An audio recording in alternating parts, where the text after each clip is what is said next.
All my teachers during their parent-teacher conferences would kind of warn my mom and be like, Miss Park, I think your son is kind of different. And that's a microaggression, so don't do that.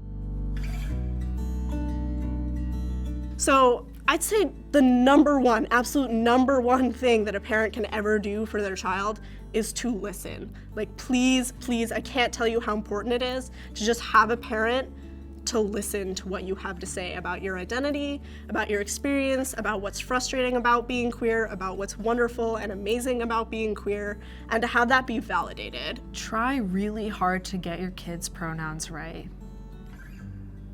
You know, saying it's hard works at first because everything is hard and everything takes getting used to.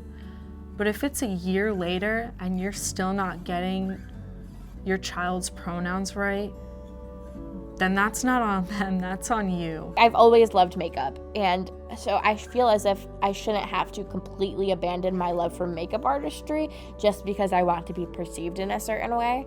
I should still have the right to be identified properly even though I'm wearing makeup. I really couldn't have cared less what anyone else thought about my queerness, but it was really just my mother's acceptance that I yearned for. And when she gave that to me, my world changed, and I was able to really blossom into my true and authentic self. Trying to keep judgment outside of any comments that you make, because while my parents were generally pretty good about me coming out, there were a lot of microaggressions and things that they said. And so just being really conscious of what you're saying and how it might come across. Listen to your kids, hear them out, listen to what they're saying, how they're feeling, because it's really hard for them to say these things. It's not something that just can be said easily. If it was, we wouldn't have all of these problems in society with LGBTQ, violence and higher rates of, depression and suicide.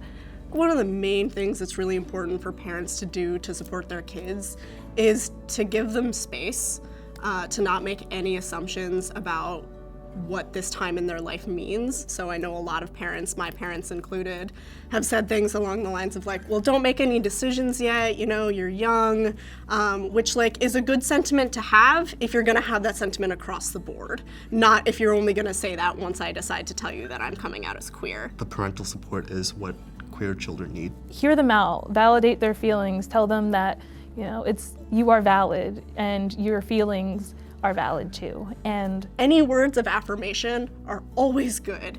Saying thank you for sharing that with me. I really appreciate you confiding this in me. Things take time, but how much time do you really need when this person that you brought into the world is really struggling to be seen?